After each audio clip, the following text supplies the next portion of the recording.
Okay, I'm going to try and make this as quick as possible because I'm trying to make my video a little bit more shorter than what I usually do. I was in a live recently about content creation. Somebody was saying that the person was actually saying the shorter your videos, the more it's likely to get viewed. So I'm trying to make them more short as possible, but I'm not going to use that to limit what I'm trying to say. So even if it's long, no problem. I'm going to try my best to make it short. So let's start. Now I want to talk about what I'm talking about right now um is about Jesus Christ. Somebody was saying um Jesus, the so-called Jesus Christ that we are saying we are following. Look at what he said in Matthew chapter 10, verse I think the person was reading 33. Or is it 30, let me say from 32, I don't know, but it was reading a particular verse from Matthew chapter 10. So let's read it. It says, let's read from 32. It said, Whosoever therefore shall confess me before men, him will I confess also before my Father which is in heaven. But whosoever shall deny me before men, him will I also deny before my Father which is in heaven. Think not that I am come to send peace on earth. I come not to send peace, but a sword. For I am come to set a man at variance against his father, and the daughter against her mother, and the daughter-in-law against her mother-in-law. And the man foes shall be they of his own household. He that loveth father or mother more than me is not worthy of me, and he that loveth son or daughter more than me is not worthy of me. So let me just stop there. I think by now you should have gotten the message.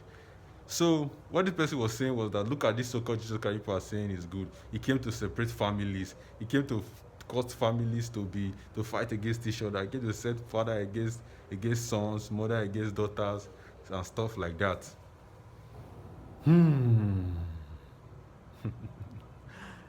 Now, let's go back to that same chapter 10, and let's read from verse 13. And if the house be worthy, let your peace come upon it. But if it not worthy, let your peace return to you. And whosoever shall not receive you, nor hear your word, when ye depart out of the house or city, shake off the dust of your feet.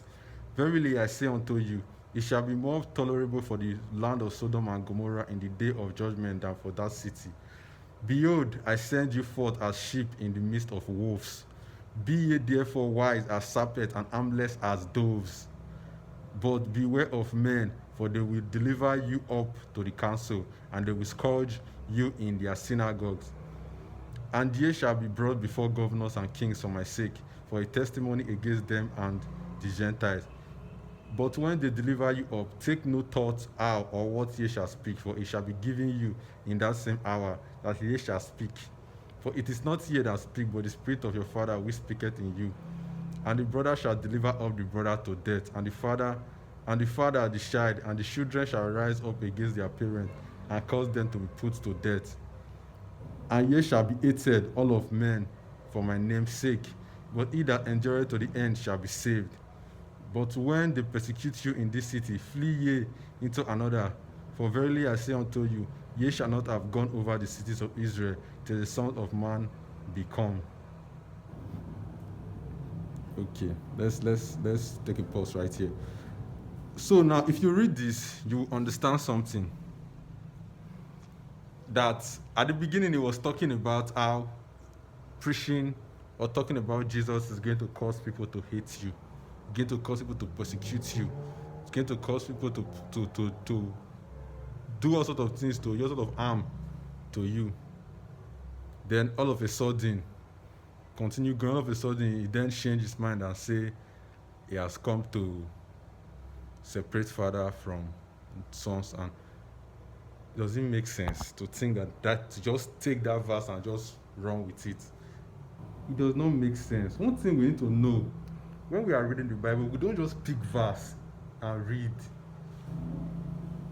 We pick the whole chapter and understand it, because the Bible was not written in English. So ever read that book of Matthew, did not write it. Whoever wrote that book of Matthew did not write it in English. It was written in another language. The English was just a translation. And when the translation was done, there were some words. There were some words that has not been discovered there. Some English word, because English is just years ago. I think about 400 years or so. So some English words were not discovered as at the time of the translation. So they just put some words there to make it that looks like what the person is trying to say. So if you know that that is what is happening, you will now understand that you have to read this book from the chapter and understand the context, what it is saying, what it is trying to tell you. That do not, that first verse I read about, do not think I came to spread peace, I came for the sword. What it's saying is, do not think I came to spread peace, in the sense that instead of you living a righteous life and living a good life the way it is, living a right life, doing what is moral, instead of you doing that, living that kind of life, then changing back because your family does not accept it. No, you have to stay there. Even if your family is going to hate you, even if they are going to kill you, you have to keep doing that thing. You have to keep believing in the right way. Even if they are going to fight, even if they are going to hate you, you have to keep doing that. That is what he's trying to say. He's talking to the disciple at this point. He was not talking to the family people. He's talking to the disciple that, look, I've not come to share peace between you and your family. I've not come to tell you that, okay, since your family is serving these gods and they don't like you serving Jesus Christ, the God of Jesus Christ, then go back to your family. And that is what he's trying to say. He's trying to tell you that even if they don't accept you, you have to keep going. They might hate you, they might persecute you, but you have to keep going. That is what he's saying. Because you can't tell me that somebody is preaching peace here and then he's telling you to fight in the other place again. Does it make sense? It's just, from all history, from all accounts in the history of Jesus Christ, they've never said that Jesus Christ has a mental issue or something like that. Because it's only somebody that has mental issue that's going to be saying something here. All of a sudden we switch and start saying he came to fight. This is somebody that's came to. Remember in one verse he said, be wise as a serpent and be harmless as a dove.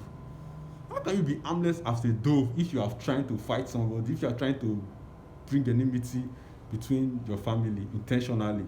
That's not the dove being harmless now. Let's don't read Bible in the mindset that want to cast this Bible, then we'll start picking verses and start using these verses to work for us. Read the Bible in context, please. Read the Bible in context. Believing in Jesus Christ is a choice, it's not a must. I'm not coming to tell you this so that you will not believe in Jesus Christ. No. I'm telling you this because I want you to understand it. So it's up to you now to decide if you want to believe or not. It is up to you. So do not just pick that verse and say Jesus Christ came to separate family. He did not come and separate any family. If I am believing in Jesus Christ and my parents believe in Jesus Christ, what is going to cause us to separate?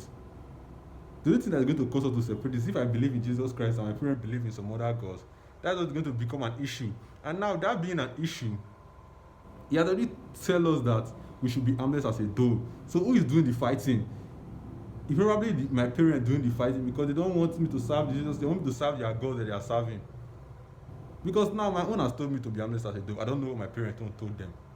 I don't know if he told them to fight for their right or for their God. If he told them to kill for their, I don't know. Their God might still be preaching peace, which means there's no reason for war. There's no reason for us to even be in how would I put it? Be in disagreement, because you want to preach peace, one is preaching peace. You stand by your belief, I stand by my belief. So what is going to cause us to?